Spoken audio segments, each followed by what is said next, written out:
Good morning, good afternoon, good evening, wherever you are in the world. I'm Nicolas Véron. It's my pleasure to introduce this summer session of the Financial Statement Series at the Peterson Institute for International Economics. And today we will talk about systemic cyber risk in financial services. We'll have stellar speakers for that. James Freis studied at Georgetown University, then at Harvard Law School, where he got his Juris Doctor degree in 1995. He also got a Chartered Financial Analyst charter in 2002. He then went to Germany, worked at the Robert Bosch Foundation, Federal Banking Supervisory Office, which was not yet BaFin, Bayerische Vereinsbank, which was not yet UniCredit Germany. And then in 1996, he joined the Federal Reserve Bank of New York as an attorney. He successfully defended the Federal Reserve against claims of the Central Bank of Iran in matters subsequent to the hostage crisis. And then he went to Basel, the Bank for International Settlements, where he was a senior counsel in the legal service from 1999 to 2005. In 2005, Jim joined the US Treasury Department, first as Deputy Assistant General Counsel for Enforcement and Intelligence, the first holder of that job. And then from 2007 to 2012, as Director of FinCEN, the Financial Crimes Enforcement Network. I think he was the longest ever serving Director of FinCEN. Is that still true, Jim? Correct, yeah. That's, of course, the US government's anti-money laundering supervisory hub and financial intelligence unit. So after leaving FinCEN in 2012, he was for a time in private practice at Cleary, Gottlieb, Steen and Hamilton, and then went back to Germany as Chief Compliance Officer of the Deutsche Börse Group, including the Clearstream Group, from 2014 to 2020. In 2020, there was an intense episode where in May, he was appointed to the executive board of Wirecard in charge of integrity, legal, and compliance. In June, the CEO left. Jim became interim CEO. A couple of days later, initiated insolvency proceedings, stepped down in September 2020. Jim will not talk about Wirecard today, but that's, I'm sure, an experience worth remembering.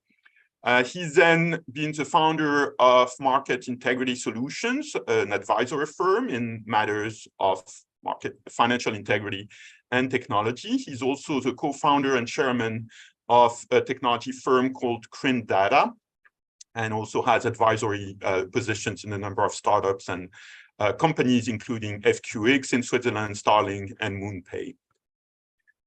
Alexandra Maniati studied at National and Kapodistrian University of Athens in linguistics and English language and literature. She also was at the UK Institute of Linguists for a translation course. She graduated in '93. And she also had complementary study programs at INSEAD in customer service management at Open University, in personnel selection and recruitment, and at the London School of Economics with an executive program on managing the impact of technological disruption.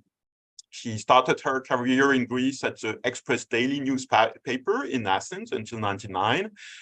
She later joined the Hellenic Banking Institute, and she was the director of the Banking Institute from 2011 to 2015. So that's a representative association of Greek banks. In that capacity, of course, she participated in numerous industry bodies at the European level. And in 2017, she joined the European Banking Federation, which plays the same representative role at the European level, where she's now Senior Director for Innovation and Cybersecurity. I will not mention all the different groups that this entails in terms of participation, but we'll just mention that she's been since 2017 in the advisory group on financial services at the European Cyber Crime Center, the E3C, which has been set up by Europol. With that, Jim, over to you.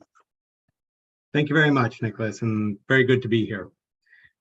A primary aspect that I'd like to discuss and really see if I can convince others about is that when we talk about cybersecurity, a lot of the focus in the financial sector, and especially from the prudential supervisors and those with a systemic oversight interest, is aspects of causes, but then aspects of effects and potential impacts. Part of my thesis is that can be dangerous to try to follow that order. What I'm not going to spend much time on today is the aspect of the potential causes and all of the different preventative aspects you can take, whether looking at causes coming from state actors or causes that can be internal within an institution in terms of a rogue staff member or even personal errors. But the aspect of how we look at potential aspects of effects and consider them in the systemic concept that we know more broadly, and particularly the way that that's developed in the years since the financial crisis over a decade ago. And part of the reason why I say this, that we should be very careful about looking at the efforts towards mitigating risks in terms of causes, is that effects are felt in many cases much earlier than when we actually know the cause. If you look at a lot of the regulatory pronouncements that are coming out, as well as my comments on a lot of them developing, it says, when a cybersecurity incident occurs, then take certain steps or take certain consequences or make certain reports. But then you have to read back and you have to understand what is a cybersecurity and what is a cybersecurity incident. Frankly, for so many institutions or so many events that occur, the first thing you know is the screen goes blank when we're on a Zoom call. Is that because we're in summer and there's an electrical storms and it hit something in the electrical power? Where did that hit? Is it somebody hacking? Is it something, a Trojan that was in my computer? It'll take you a long time before you figure out that root cause. But the problem is that the effect is already there. And that's a better way, I think, for us to understand some of the challenges and understand the appropriate policy response. Again, putting aside all the efforts for people more technical than me, looking at different pen test scenarios, what should occur and the like, but that's not the focus today. It's how we think of this more in the systemic situation. And part of the reason why it's so important to put ourselves in this context is that cybersecurity is here to stay. It's not something, cybersecurity risks, it's not something that we can prevent. We can look to mitigate the impact of the effects. We can look to lower the probability that a cyber attack will be successful. But it's not something that we can either ignore. I think that's something that has brought it already to the framework of the highest levels of concerns, both for financial institution executives as well as their regulators. But again, it's not something that, regardless of how much effort you put into an appropriate and a working system of identification of cybersecurity risk, you cannot fully expect in any rational way that you can prevent an impact of a cybersecurity attack. In a way, I think the best way for us to put that into the context of things we know in the financial industry is credit risk. No risk, no return. In terms of aspect of the digital environment and approach to cybersecurity, no interconnectedness, no cyber risk. But you cannot possibly have an aspect of no interconnectedness in our digital world with our customers, with our market counterparts. And again, putting that in the context of credit risk, even in the best economic times. Now we have lots of different aspects and other of these sessions or other conversations, Nicolas will be talking about different aspects of uncertainty in the economy and how different impacts might be felt by overhang of stimulus measures or interest rates. But even in a good part of an economic cycle, we still have non-performing loans. It's not because banks expected that someone was not going to pay and they gave a loan to that person, but the circumstances change. That's exactly the case that we have with cybersecurity. Even if we've done the best ex-ante preparative efforts, we still have an aspect of potential adverse impact. So what we're trying to do is mitigate that downturn scenario. So that's something that impacts us from a prudential perspective and impacts every single institution. But how do we move from the every single institution worried about that attack or that exposure of their customer assets or that reputational risk that leads to a run on the bank, something that we know in our current economy, having seen what happened with Silicon Valley Bank or with Credit Suisse, can happen faster than anyone had even appreciated, with messages going around through social media about potential reputational risk, valid or invalid. Our exposure in the financial industry is so much faster than ever before. Think of real-time payments. That's also the ability to move money away from a financial institute. Think about movements in the securities realm, where the whole blockchain and discussions over atomic settlement is partially a reaction to T+2 or movements toward T+1 settlements to more of a 24/7 world. That puts us in a situation when an incident occurs that we don't have much remediation time, or we don't have time to sit on it, right? Some of the advantages that we've had with T+2 or the aspects of payments delays is not just the float aspect, the free use of that funds before it's paid out, but it also gives us an opportunity to review, to look at whether it's a fraudulent payment or the like, whether someone has hacked into a system, taken advantage of settlement instruction changes. That goes away for us. So again, in terms of some effects, the movements in the digitalization of the economy and the focus on the real time has impacted the exposure. When we look away from individual institutions to broader market trends, we also see the whole outsourcing component, not just with individual software that used to be installed on premise to external parties, but cloud service providers, external data providers, even increasingly the marriages between fintechs and traditional financial service providers. Less than a decade ago, we were talking mostly about fintechs disrupting and replacing traditional financial services. Now we see much more traditional financial services working with fintechs to draw in new customer bases. Effectively, it becomes a white labeled service line. Well, white labeling is also an aspect of outsourcing. And one of the aspects that we have for a financial institution is that you can outsource services, but you cannot outsource risk. So you own both your own risk and those dependencies in a digital world, as well as those from external parties.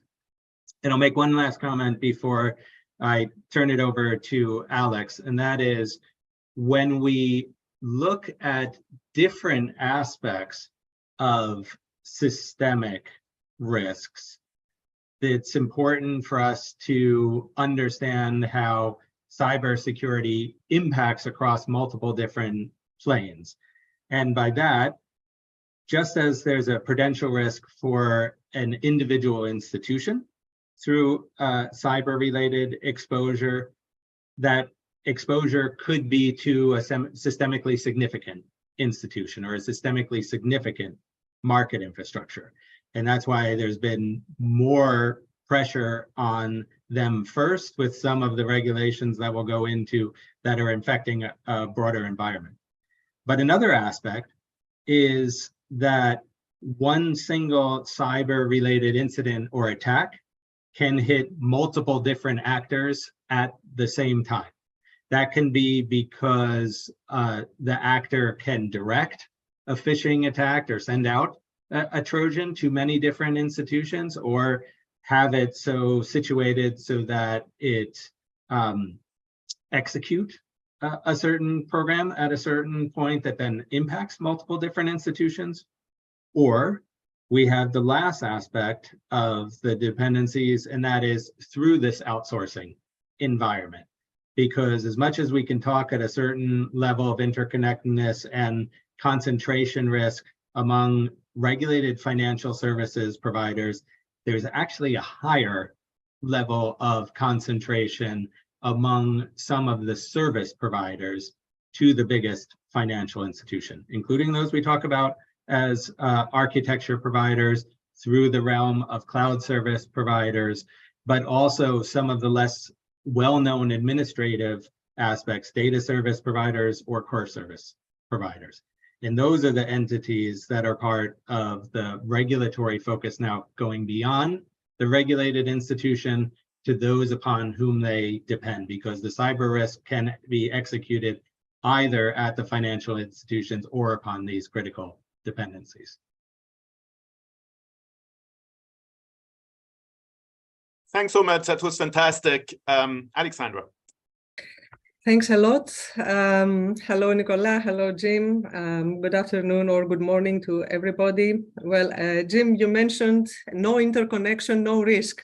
I like that. I will catch the thread from there, because you see, whatever your views on digitalization, whether you're an optimist or a skeptic, digitalization is real, is massive, is rapid, is an integral part of our society, and our lives are very deeply affected and transformed by it. And what is happening in financial services with this sweeping digitalization? Well, first of all, customer expectations have changed. Consumers expect seamless 24/7 banking services on their smartphone. And businesses need digital tools to trade, and in fact, they need all the tools they can get in order to do business online, because otherwise they cannot exist, especially if we are looking at SMEs. Also, digitalization has changed the competition landscape, and you mentioned already that new actors have entered the financial ecosystem, such as fintechs and big techs, and some of the big techs have a, let's say, hybrid position when it comes to banks, because on the one hand, they offer services to them, like cloud services, but on the other hand, they often offer financial services themselves, so they are also competitors. And then digitalization has also changed the risk landscape, because with new opportunities and with new actors come new risks, operational and other risks, not only for the banks, but for the whole supply and value chains that are very highly interconnected in this new financial ecosystem.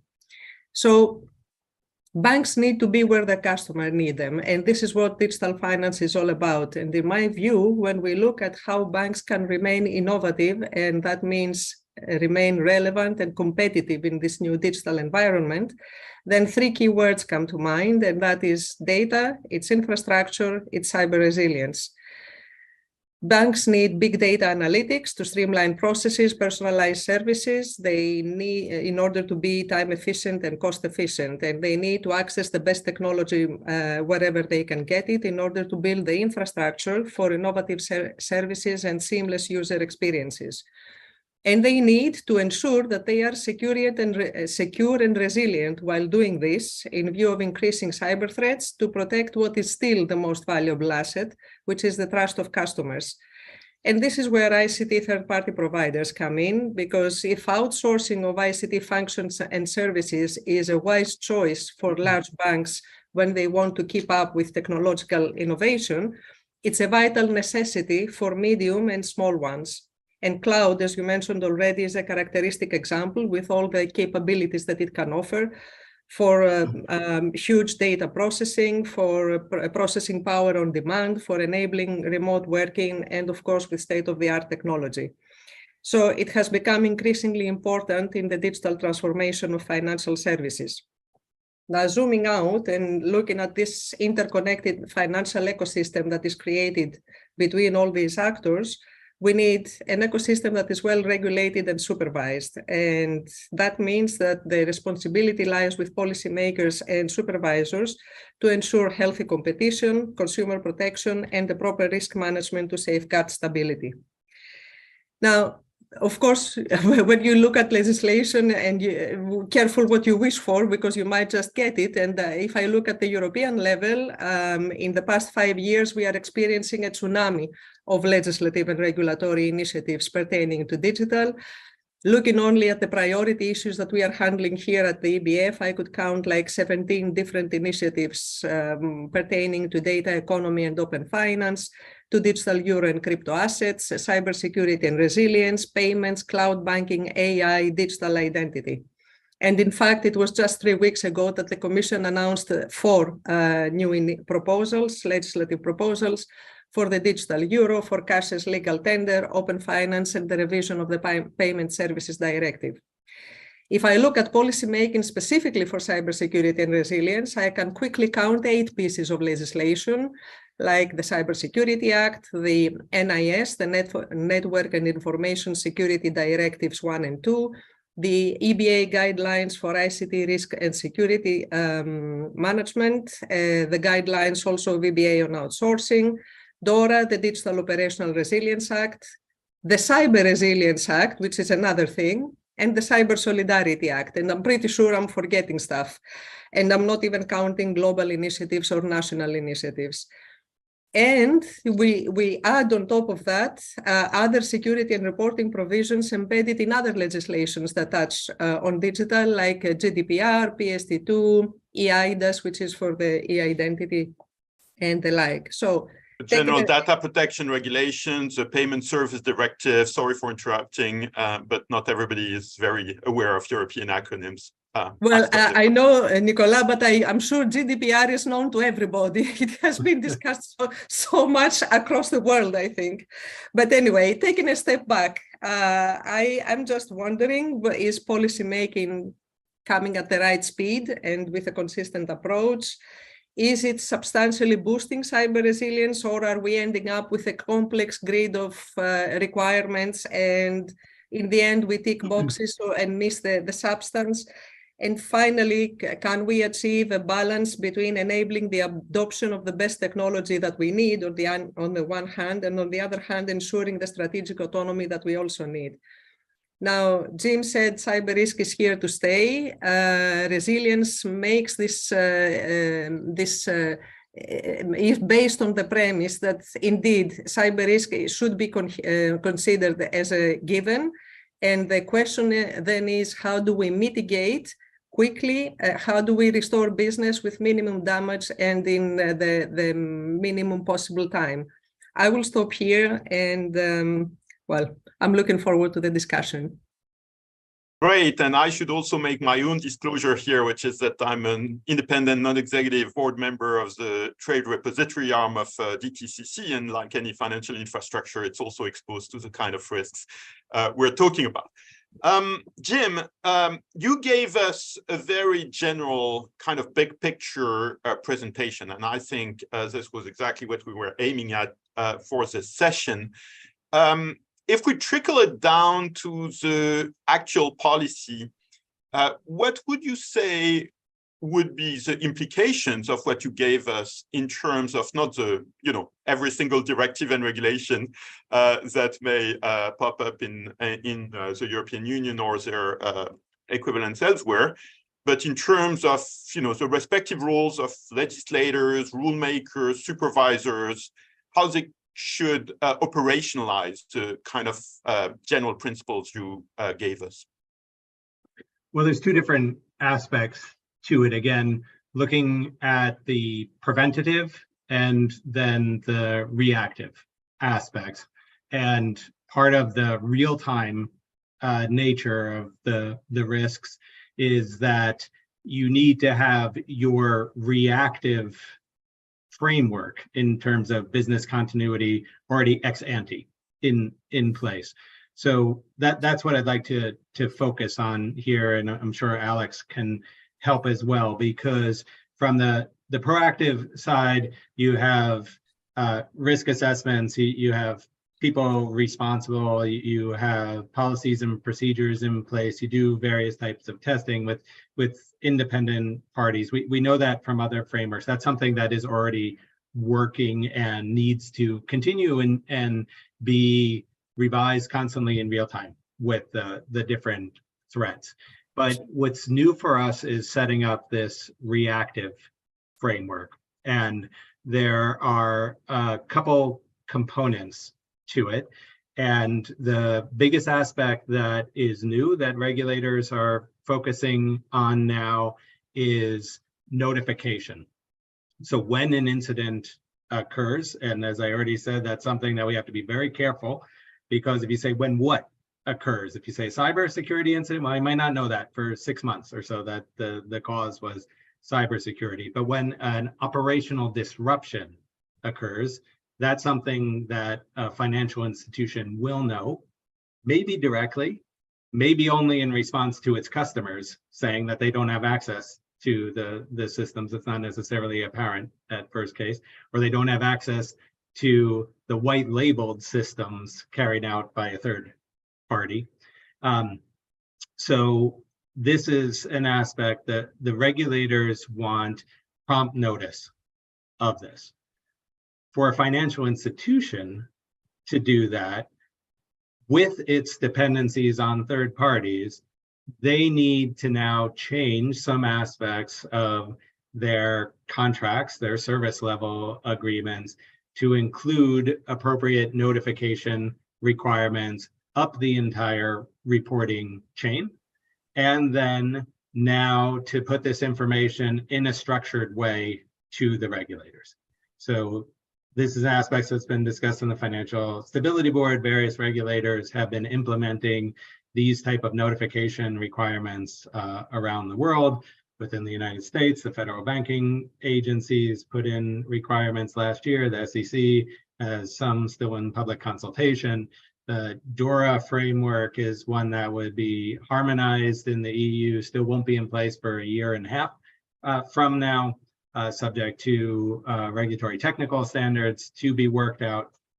But one of the aspects of this desire from the regulators to prompt notification is, again, from a systemic concept, not just to know that an individual supervised institution is affected, but in some ways to be able to connect the dots and to understand when they hear a response, normally the lead examiner, the one contact person within the regulator for that supervised financial institution, when they hear that an institution is affected in some way for a disruption, again, not by any means knowing the full root causes, effects, potential losses, that will take time, but prompt notification within a framework of 24 hours at the latest. How do they know and get an indication that this is something that could impact other financial institutions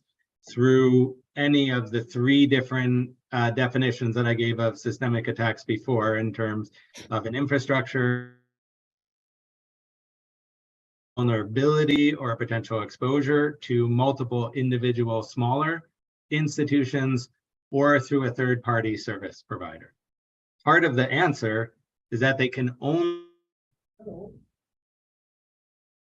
not in terms of I pick up a call and tell my supervisor we need to have a discussion or we have an issue coming up.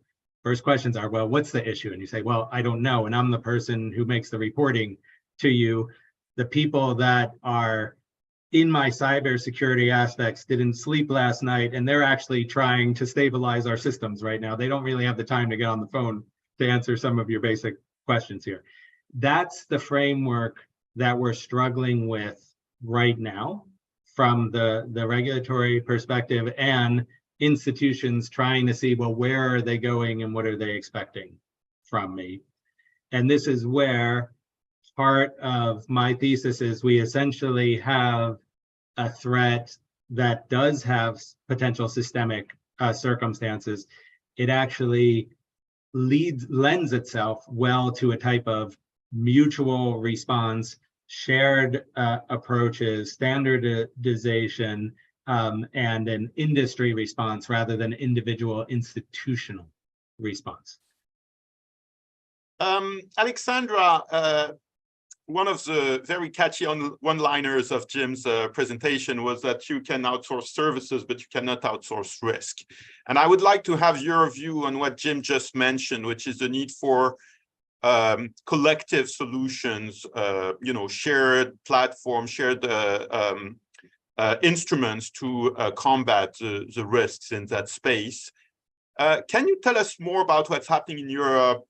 There's a lot of discussion about public-private partnership, but at the same time, at the end of the day, every bank is responsible for their risk. So how is that fundamental tension managed in Europe? Where do you see the points where authorities need to increase their awareness of the trade-offs and also maybe some best practices? Well, thanks, Nicolas. Indeed. Well, if I pick it up from where Jim left it with incident reporting, this is one key aspect of legislation in this effort, because incident reporting can be, of course, very useful, but we need to streamline processes in order to be able to use the information. Mm-hmm. Because after incident reporting, then what we say is that anonymized trends can go back into the market in terms of advice. So what do we see happening out there with incidents, and what should the market know to prepare better for the future? So this is one thing that we strongly urge our policymakers and our authorities as a second output after the incident reporting has occurred. A second level is information sharing. So sharing information on threats, on trends, on incidents that have been mitigated between the industry players, but also between industry and the supervisors. Now, we have various setups here in Europe, mostly on the private level. So banks organize themselves within different arrangements for information sharing. There, sometimes we do have data protection obstacles, because it happens that in some countries, data protection rules are interpreted in a different way than other countries. So it's not always very clear what you can share in this information sharing. To be clear here, you're not talking about international sharing, but just inside the European Union. Inside Europe, but between countries, because of course, the more valuable exchange of information is when different countries can alert each other. So not only within the country.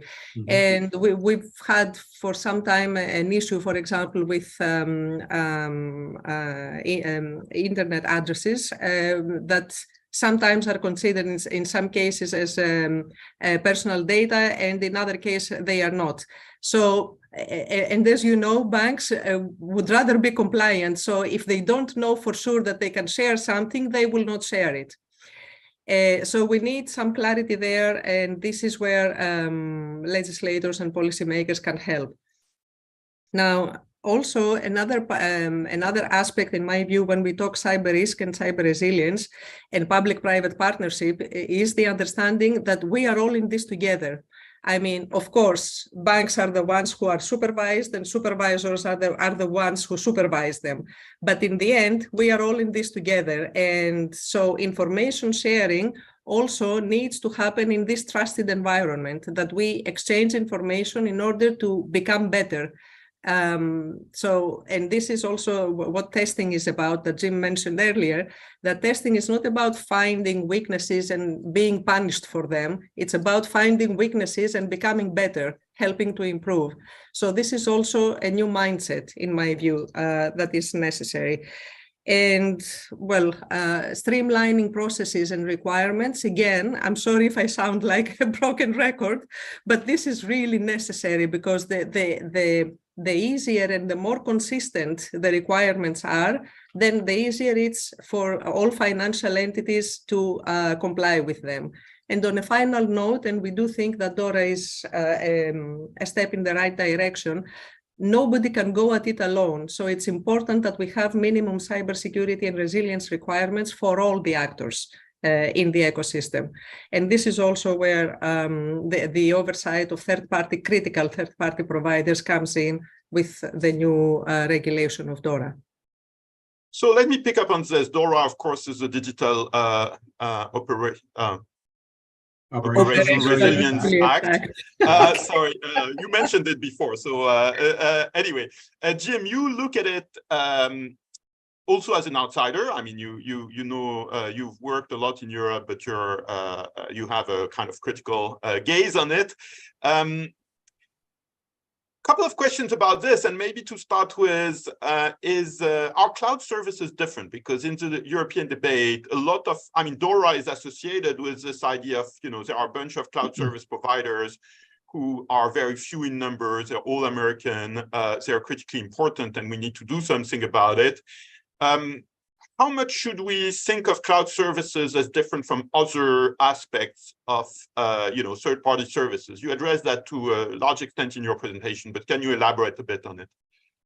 So DORA has multiple different aspects. For those that are less familiar with it, it does create an incident reporting requirement for financial entities broadly, the broadest range, not just banks or insurance companies or those involved in the securities markets, also payments providers and the like.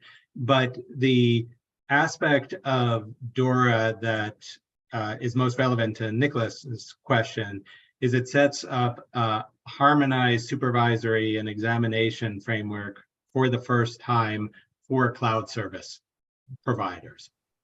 And DORA is focused primarily on the financial industry, and it becomes a type of lex specialis that supersedes broader requirements that are put in place under the revised Cybersecurity Act. NIS 2 specifically says that requirements for incident reporting that will go on the electrical grid or communications system, to the extent that there's more specific ones under DORA for financial industry as part of what we consider to be our broad systemically important networks. Again, something that we were looking at in the past 20 years in terms of terrorist attacks as well as natural disasters for resiliency. DORA has a more specific regulatory financial component to it. The aspect of why you need that aspect for the cloud service providers, they are different. And I think they're different in two ways compared to other external third-party service providers upon which the financial industry depends. One is that they developed outside of the financial industry. So something like risk monitoring systems or a core service provider, the software that literally does the plus and minus of the debit and credits in all banks. There's a concentration of only a few players that cover most financial institutions in the world. A lot of that installed on premise, but some of that moving towards cloud solutions. But again, that was developed for the financial industry and has always been closely related to financial services. When we talk about cloud service providers, financial institutions or the financial industry as a whole is moving in that direction, but is a much slower adopter than, for instance, the YouTube channel under which this recording is being viewed by persons today. Certainly when we talk about petabytes of data that has moved in social media, or even to certain extents, traditional and industrial players. So the framework and the background of the financial services industry is something that was not a natural assumption. And when I say this in part from the experience when you say not a natural assumption, you mean for the cloud service providers themselves, for the cloud right? service providers, exactly. So I was involved in some joint audits, some of the first ones ever that went through to see that the big systemically significant financial institutions could rely on the framework of their cloud service providers and reasonably rely in a way that they could explain that understanding to the financial services supervisors, right? One of the things that financial regulators don't want to see is the black box answer. Well, how did you make this risk determination? Well, we just plopped it into some system that somebody else runs and it gives us a number back and we just do what the number says. It's either a yes, no binary type situation. That's not an acceptable way to deal with risk management. So to say we moved all our data in the cloud and we just rely on them because we assume they have good controls, that's also something that you cannot do. So again, the cloud service providers, even the multiple different clouds that they have, or some of the ways that they explain and are open to sharing information about risk, needed to adjust for the realities of the financial industry, but again, could survive and has a much broader backbone than that. The other aspect, again, is part of the digitalization trend that everybody understands. It's no longer an aspect of surge capacity to do testing, but also really part of the way of the future, how financial institutions can compete either with public or private cloud structures. It's really a reality and so integral to aspects of the business environment. So for those two reasons, yes, the cloud service providers are massive as compared to other service providers that might be critical to individual institutions, meaning they need the highest level of oversight and also some level, but we have entered into new ground in this regard.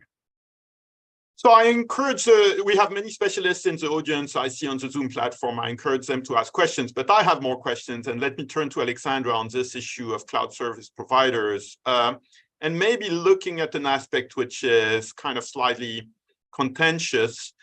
We've seen in the last few days ruckus about the appointment of a new chief economist at DG Competition who comes from the US, is also highly competent. So cloud service providers are a bit like her, right? They're all American, and that elicits some defensive reactions in some corners of the European authorities at the national or European level. How is that manageable, seen from the point of view of the European Banking Federation where you work? Is there anything to be done about that concentration, that particular form of risk concentration? How do you address these issues in your discussions with authorities, Alexandra? Well, there are no easy answers in these questions, Nicola, and I wish I had a one-sentence answer for you that I don't.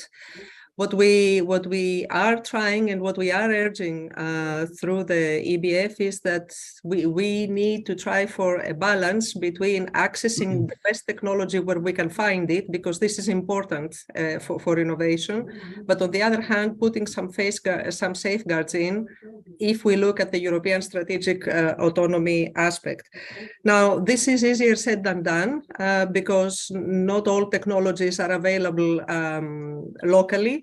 And also, if you move everything on the local level, then you probably run a risk of reverse concentration risk.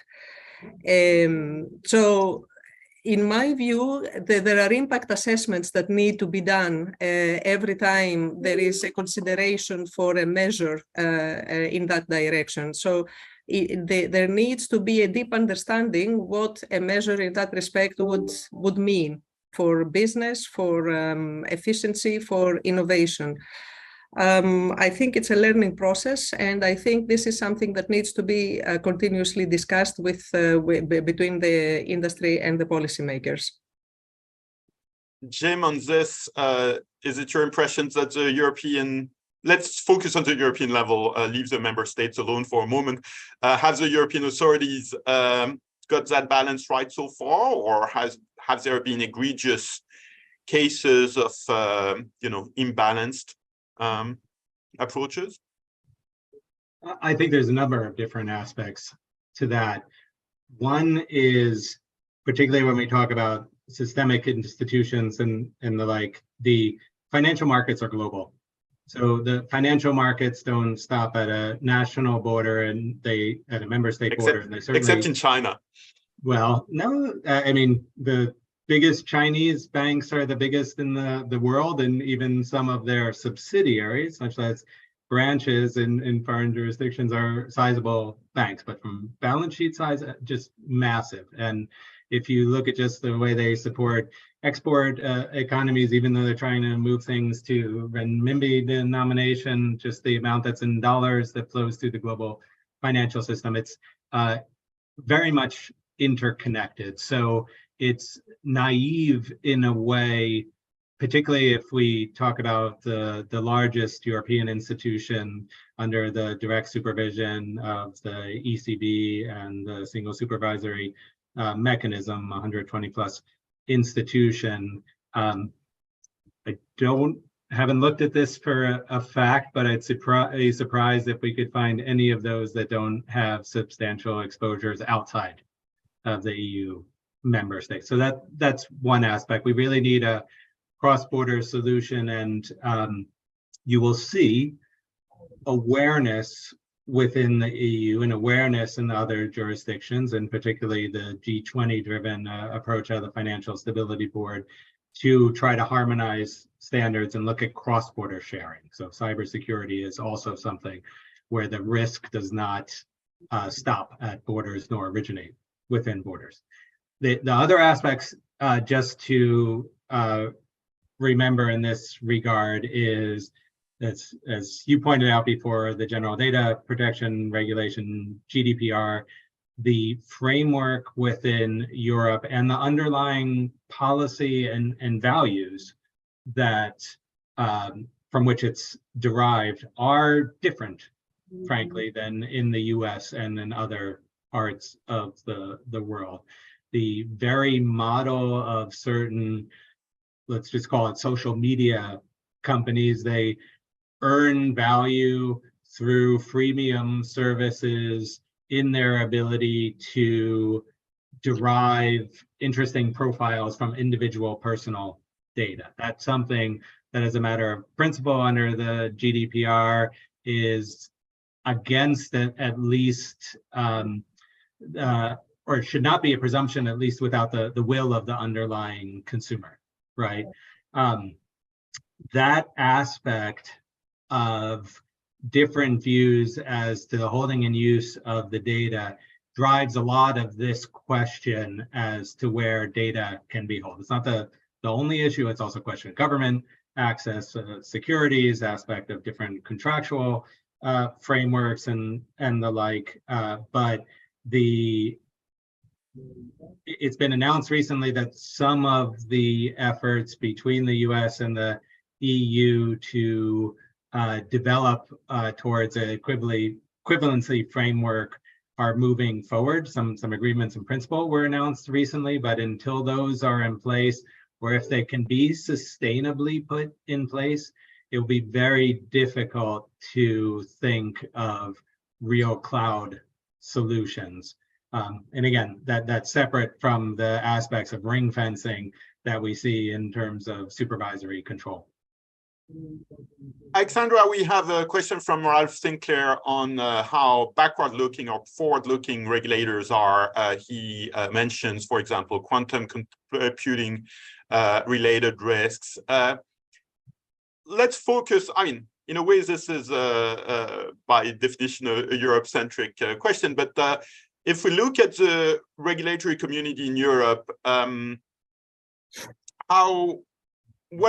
what's your impression of how they're able to, not get left behind by the pace of technological innovation? And as Ralph mentions in his question, the risk of fighting the last war.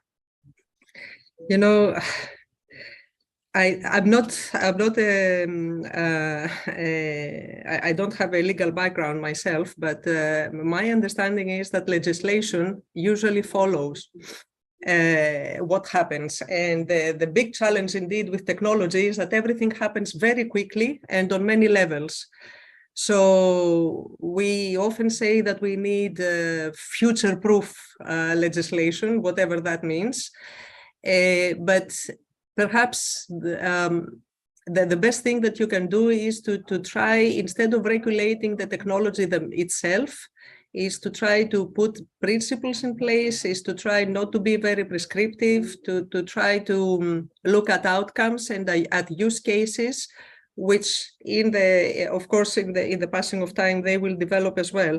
Quantum computing is a good example. I mean, you may ask some experts and they will tell you that in the 2030s already, we will have quantum computing. Others put it at 2060. Do we need to start preparing from now for the next step in cryptography? Some would say yes, we do. Some others would say, okay, we have some time to look at this. So there's also a degree of maturity that is different in the different markets in the different areas. What would regulation or legislation do in the face of quantum computing? Well, we don't have it yet. I think we will probably see something coming soon, or at least to my knowledge. So I've probably given you a long answer to say that, well, regulators are trying. They are trying sometimes because they try to come into different aspects of digital. This creates a very complicated grid. I mentioned in my introduction about 17 different initiatives, legislative and other, that we are looking at now.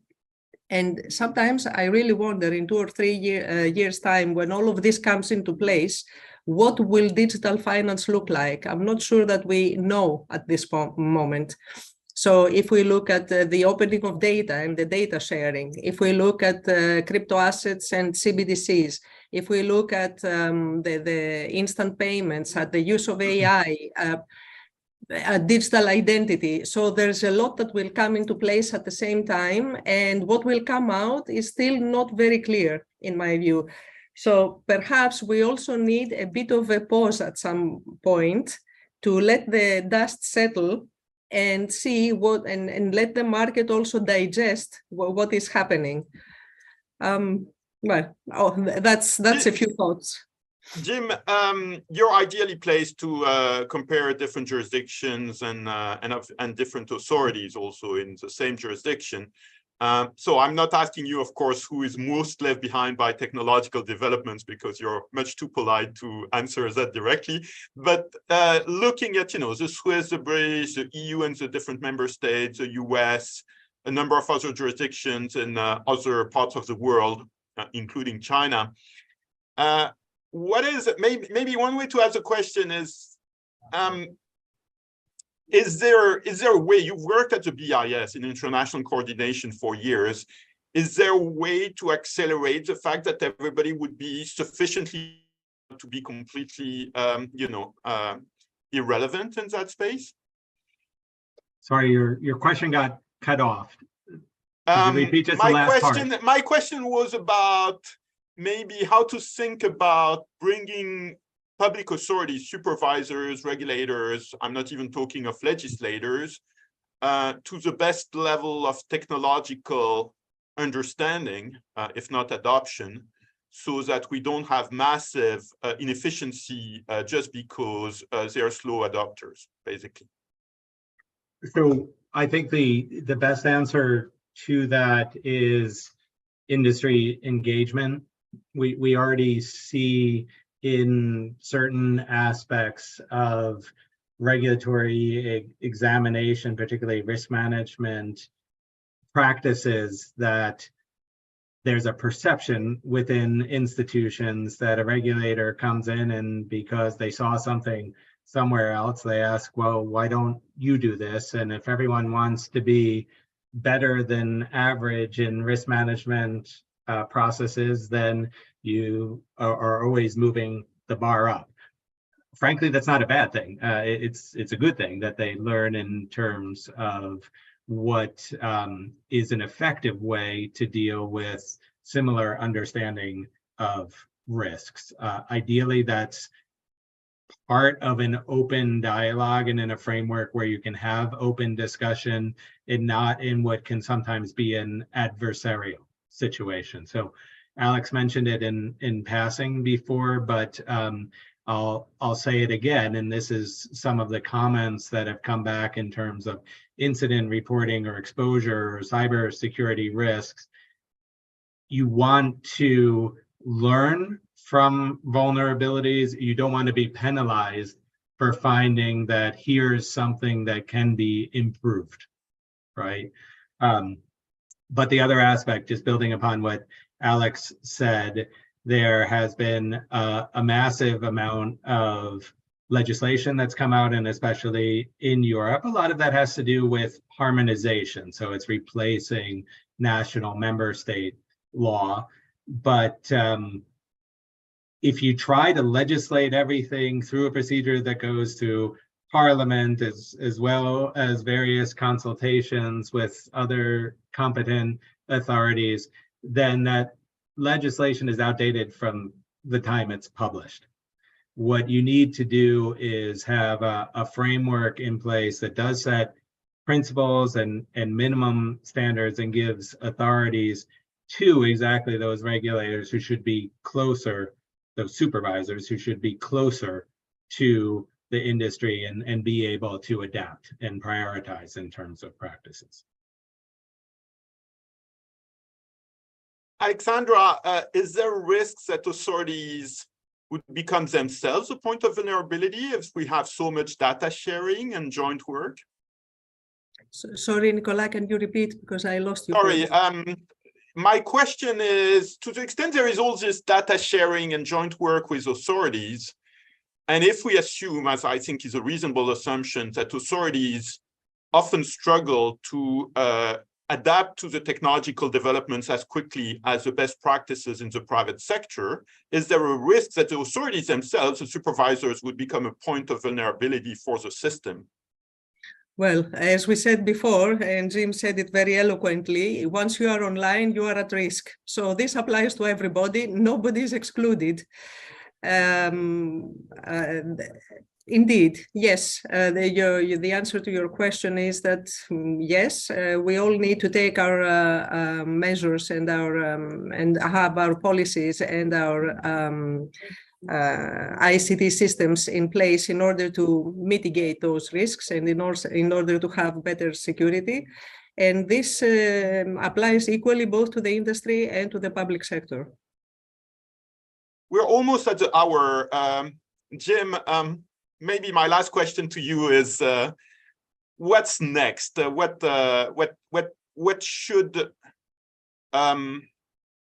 is the big space that authorities and policymakers, including legislators, have not sufficiently paid attention to in this realm of all these emerging risks?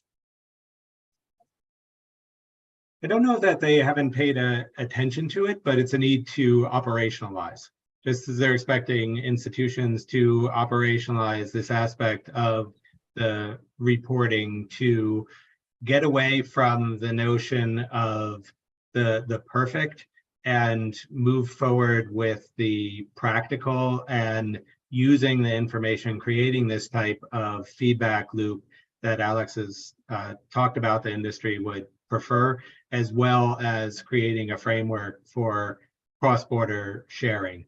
It again comes back to the first point that I said, and I keep emphasizing because I think it's the easiest way to get overwhelmed and fail, and that is to worry too much about the cause when really our primary responsibility, being not the IT people on the front line, is to worry about the effect. And when you talk about there's an operational incident, I need to promptly inform a supervisor. It's the who, what, when, where, and usually we might not know the why or the how right now, but that's why, and this was one of the questions that came up in terms of what's the reporting, within 24 hours is a rough amount. That's your initial notice. We have at the latest by then some type of operational incident. Within a period, maybe it's 72 hours, you have a better understanding of what that is and the potential impact of that, and then you get an after action root cause report later. But it's only if we move forward with that framework and it's in a structured way.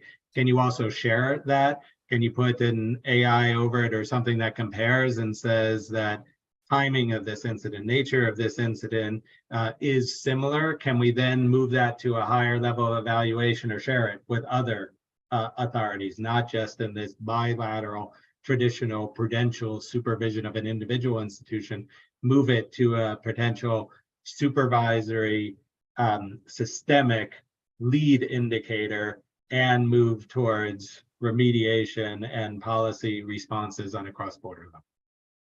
That's a vast program of action. Alexandra, I know you have to go, so please accept our gratitude on behalf of the Institute for joining us today. Many thanks, of course, to Jim for sharing his wisdom, and we'll come back to this issue. Hopefully, Jim will come back to in this series soon enough. The next session will be on the 9th of August. We'll come back to another running theme of this year, which is supervision in the United States after what happened in March, or what emerged in March. We will discuss that once again, this time with Mayra Rodriguez Valladares, who has worked a lot on these issues and knows the US supervisory system from the inside, and Stephen Kelly of Yale University. Thanks to everybody for their participation today. Thanks in particular to Alexandra Maniati and Jim Freis, and have a great rest of your week and of the summer. Bye-bye. Thank you very much. Bye. Great to be here. Bye.